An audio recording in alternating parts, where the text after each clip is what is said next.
मेरा नाम नरेंद्र सिंह शेखावत। आज हम पढ़ेंगे कक्षा 8 का चैप्टर नंबर 6 वर्ग और वर्गमूल।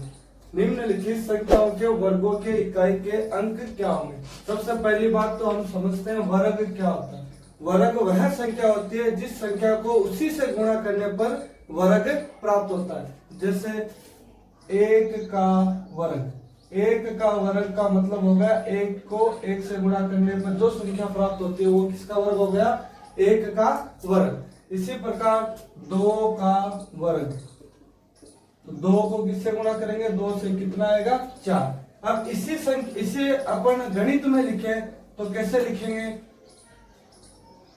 एक की घात दो।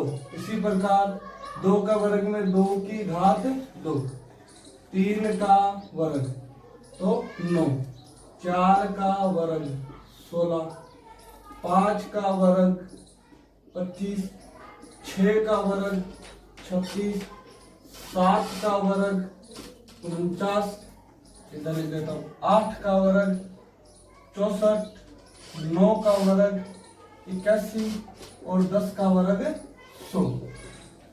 कम से कम हमें 25 तक वर्ग तो आने चाहिए। 25 तक नहीं आए तो 10 तक तो हमको याद होने ही चाहिए। अब देखिए पहला क्वेश्चन, निम्नलिखित संख्याओं के वर्गों के इकाई के अंक। केवल कौन से अंक बताने, इकाई के अंक बताने।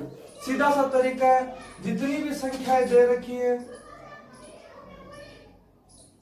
उनके जो लास्ट में जो अंक है उसका वर्ग कर दो और जो अंक आता है इकाई का वही उसका इकाई का अंक है। तो एक का वर्ग, एक का वर्ग कितना होता है, एक। इसमें एक ही अंक है तो इकाई का अंक भी क्या होगा, एक।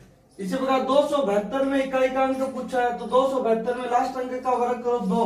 दो का वर्ग कितना होता है, चार। चार एक ही संख्या है तो इसका इकाई का अंक कितना आएगा, चार। इसी प्रकार 799 का वर्ग करेंगे तो बहुत बड़ा हो जाएगा, इसलिए 9 का वर्ग कीजिए। 9 का वर्ग कितना होता है, 81। 81 में दो अंक है तो इकाई का अंक कितना है, एक। इकाई का अंक कितना है, एक। तो यहाँ इकाई का अंक कितना आएगा, एक। इसी प्रकार 3 का वर्ग कीजिए, कितना होता है, 9। तो 9 में इकाई का अंक कितना है, 9। इसी प्रकार 1234 का 1234 का वर्ग करेंगे तो बहुत बड़ा हो जाएगा तो लास्ट अंक का वर्ग कीजिए, 4 का वर्ग। 4 का वर्ग कितना होता है, 16। 16 में इकाई का अंक कितना है, 6। इसी प्रकार 26,387 का में वर्ग कीजिए तो 7 का वर्ग कितना होता है, 49। 49 में इकाई का अंक कितना है, 9। इसी प्रकार आगे चलते हैं, 52,698 में इकाई का अंक देखते हैं तो 8 का वर्ग कीजिए। 8 का वर्ग कितना होता है, 64। और 64 में इकाई का अंक कितना है, 4। इकाई का अंक कितना है, 4। आगे कुछ सवाल और भी है इसमें, वो लिखते हैं।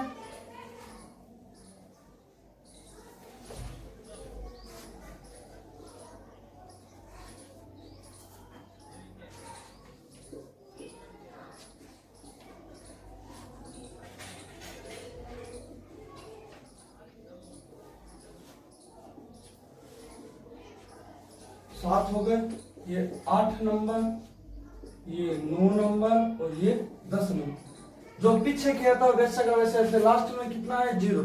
0 कहाँ आ रहा है, 10 में, तो इकाई का अंक क्या हो जाएगा, इसका 0 ही हो जाएगा। ठीक है।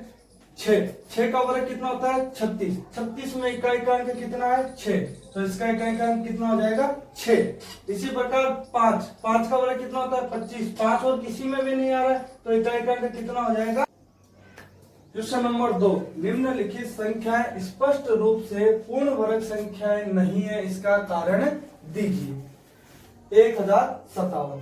तो पूर्ण वर्ग संख्या वही होंगी जिनके लास्ट में इकाई का अंक 1, 4, 9, 6, 5, 0। पूर्ण वर्ग संख्या का मतलब जैसे कि 16 एक पूर्ण वर्ग संख्या है क्योंकि 16 का वर्ग कितना है, 4। 36 कितना है, 6। इसी प्रकार 81 कितना है, 9। तो इसी प्रकार अपने को ध्यान में रखना है कि इन सब में इकाई का अंक देखिए 1, 4, 9, 6, 5, 6, 9, 4, 1, 0। तो इसी प्रकार जिसके लास्ट में 1, 4, 9, 6, 5, 0 ये जो संख्या आए किसी के भी अंत में वह पूर्ण वर्ग संख्या है, पूर्ण वर्ग संख्या है। और जिसके अंत में 2, 3, 7, 8 है वह पूर्ण वर्ग संख्या नहीं है।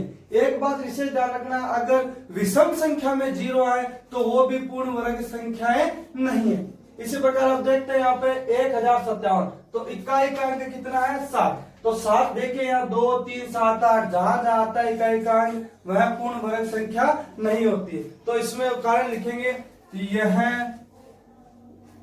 पूर्ण वर्ग संख्या नहीं है क्योंकि इसके इकाई का अंक 7 है। इसी प्रकार 23,453, इसमें भी इकाई का अंक 3 है और 3 किसमें पूर्ण वर्ग संख्या नहीं है। तो 23,453 यह पूर्ण वर्ग संख्या नहीं है क्योंकि इसके इकाई का अंक 3 है। इसी प्रकार 7,928 यह पूर्ण वर्ग संख्या नहीं है क्योंकि इसके इकाई का अंक 8 है। आपको एक ही बात ध्यान में रखनी है, जिसके अंत में 1, 4, 9, 6, 5 0 आए वही पूर्ण वर्ग संख्या है और जिसके अंत में 2, 3, 7, 8 है वह पूर्ण वर्ग संख्या नहीं है। इसी प्रकार यह पूर्ण वर्ग संख्या नहीं है क्योंकि इसके इकाई का अंक 2 है। आगे पांचवा 64,000 में अभी मैंने बताया कि अगर लास्ट में विषम 0 आ जाए तो वह पूर्ण वर्ग संख्या नहीं है। तो लिख देंगे यह पूर्ण वर्ग संख्या नहीं है। इसी प्रकार इसमें 89,722, इसमें इकाई का अंक कितना 2, और जब भी इकाई का अंक 2, 3, 7, 8 हो तो पूर्ण वर्ग संख्या नहीं होती है। तो लिख देंगे यह पूर्ण वर्ग संख्या नहीं है। इसी प्रकार विषम 0 आ रहा है वापिस, तो इसमें भी लिख देंगे यह पूर्ण वर्ग संख्या नहीं है। कहने की बात यह है कि जिसके लास्ट में कितनी भी बड़ी संख्या हो, जिसके लास्ट में इकाई का अंक 1, 4, 9, 6, 5 0 आए तो पूर्ण वर्ग संख्या है और इकाई का अंक 2, 3, 7, 8 या विषम 0 आए तो पूर्ण वर्ग संख्याएं नहीं है। बाकी पढ़ेंगे कल। सवाल नंबर 3, निम्नलिखित संख्याओं में से किस संख्या का वर्ग विषम होगा। विषम का मतलब जिसमें 2 का भाग पूरा नहीं जाता है विषम, और सम का मतलब जिसमें 2 का भाग पूरा जाता है। तो देखिए यहाँ पे 1 विषम है, 1 का वर्ग भी क्या है विषम है। इसी प्रकार 3 विषम है, 3 का वर्ग भी क्या विषम है। 5 विषम है, विषम का वर्ग भी क्या आएगा विषम आएगा। तो यहाँ देखिए 431 का वर्ग, तो 431 को 431 से गुणा करेंगे तो लास्ट में अंक क्या आएगा विषम आएगा। तो 431 का वर्ग क्या हो जाएगा विषम।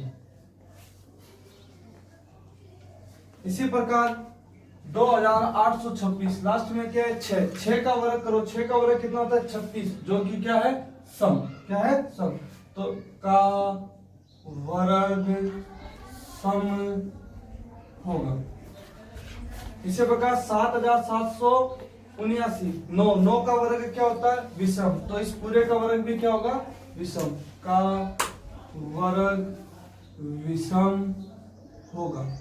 अगला सवाल देखते हैं। 82,004, 4 का वर्ग क्या है? सम। 4 का वर्ग क्या है? सम। तो इसका वर्ग भी क्या हो जाएगा? का वर्ग सम है। इस प्रकार से ये तीसरा सवाल।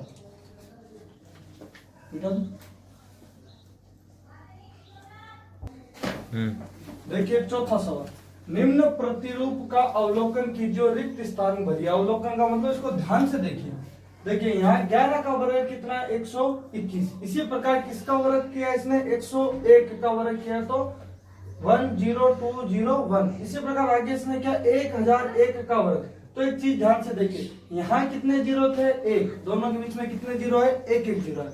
इसी प्रकार यहाँ कितने जीरो? 2। तो 1 और 2 के बीच में कितने जीरो है? 2 जीरो है। तो इसी प्रकार इसमें नीचे सीधा कीजिए, गुणा करने की कोई आवश्यकता नहीं है। कितने जीरो है? 3 और 3। तो 1 ये 3, 1 2 ये 3। इसी प्रकार आगे देखिए कितने जीरो है? 1 2 3 4 5 6।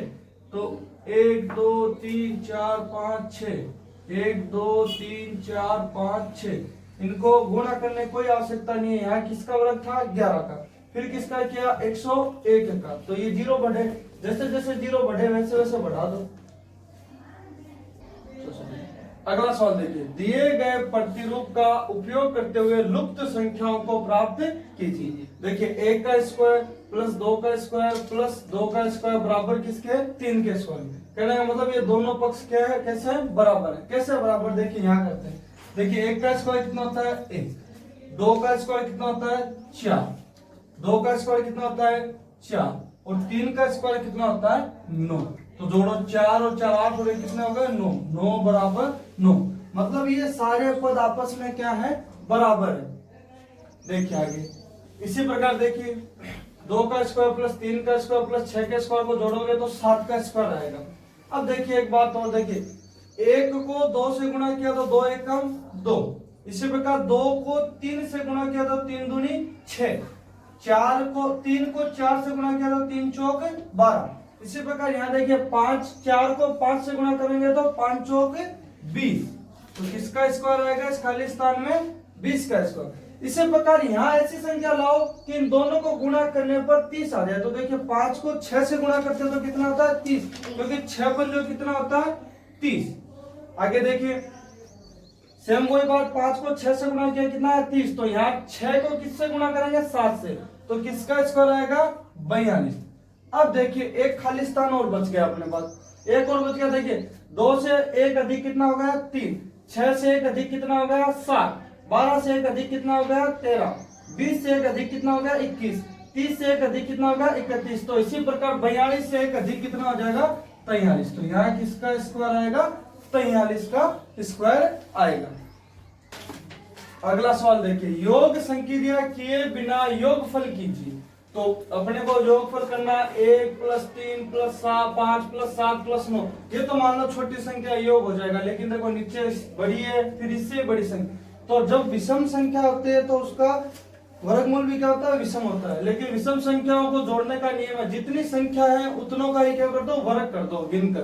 तो गिनिए देखिए 1 2 3 4 5। तो किसका वर्ग कर देंगे हम? 5 का। कितना हो जाएगा? 25। इसी प्रकार नीचे वाली संख्या गिनिए 1 2 3 4 5 6 7 8 9 10। तो यहाँ किसका वर्ग कर देंगे? 10 का। तो कितना हो जाएगा? 100। इसी प्रकार उससे नीचे वाला तीसरा गिनिए 1 2 3 4 5 6 7 8 9 10 11 और 12। तो 12 का वर्ग कितना हो जाएगा? 144। इस प्रकार से करना विषम संख्याओं, सारी विषम संख्याओं का योग दे दे, कितनी भी बड़ी संख्याएं दे दे, आपको सारों को गिनना है और उस संख्या का क्या करना है? वर्ग करना है।